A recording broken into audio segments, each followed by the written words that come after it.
Lunes na Lunes ito mga kasiswang, pero medyo masama ang timpla ng katawan ni Kuya Nyoriki. Medyo masama ang pakiramdam ko dyan mga kasiswang.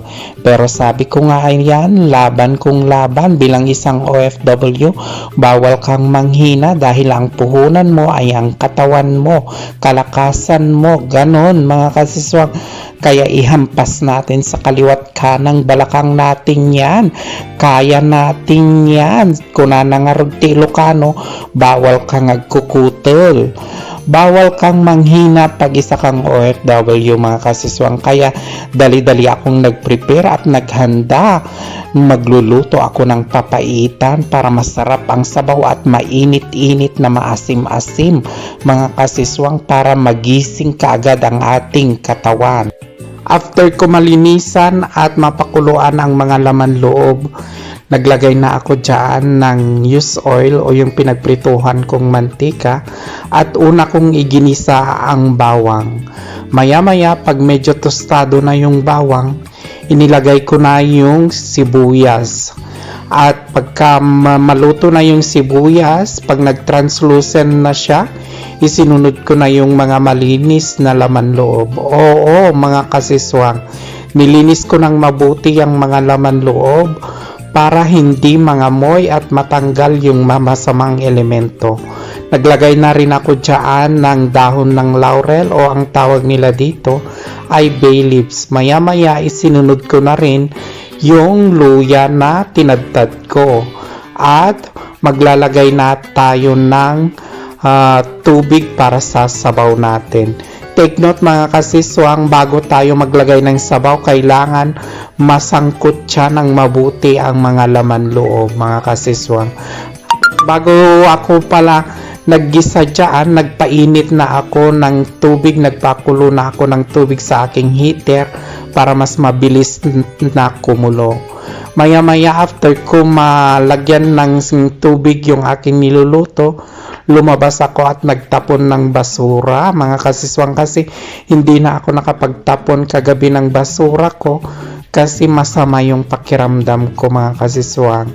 Masama yung templa ng katawan ni Kuya Nyoriki, kaya ngayon lang siya nakapagtapon. At pagkatapos niyan, binalikan ko ang aking niluluto. Ayan, langhap na langhap ko na yung sarap ng papaitan, yung maasim-asim na papaitan natin mga kasiswang. Naglagay na ako dyan ng sinigang mix. Oo, naglalagay ako ng sinigang mix dyan. Instead na yung abdo o yung pampapait ang nilalagay ko, yung sinigang mix ang nilalagay ko. Kasi gustong gusto ko yung medyo maasim-asim para mawala yung mga namamalat at namumuong masamang elemento sa ating katawan.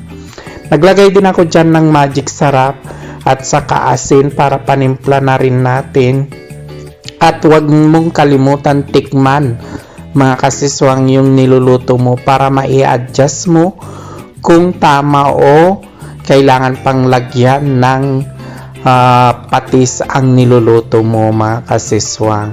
At syempre kinulang ako sa kunting alat, pero parang matabang sa akin, kaya naglagay pa ako dyan ng kunting asin at hinalo-halo ko yan. After that, maya-maya nilagay ko na rin yung siling labuyo para may kunting sipa at anghang ang ating sabaw. Hindi lang maasim kundi medyo maanghang at mainit-init. Luto na ang ating papaitan at syempre maghahain na ako ng aking kakainin para magising ang ating masamang pakiramdam mga kasiswang. Tamang-tama ito sa ating natutulog o masamang timpla sa ating katawan. Talagang magigising tayo nito.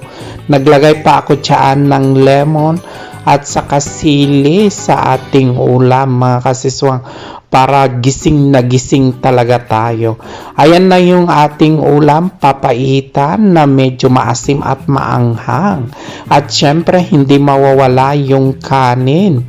Talagang sangkatutak na kanin, o hindi halatang masama ang pakiramdam ni Kuya Nyoriki kasi sangkatutak na kanin ang kanyang Indian mga kasiswang. Kuha na rin kayo ng pagkain nyo mga kasiswang at patuloy akong nagpapasalamat sa inyong lahat ng bonggang-bongga sa patuloy na suporta at panunood nyo sa reels at mga vlog at mga video ko mga kasiswang. Ayan, at Diyos te agnina kada tayo amin. Bye-bye!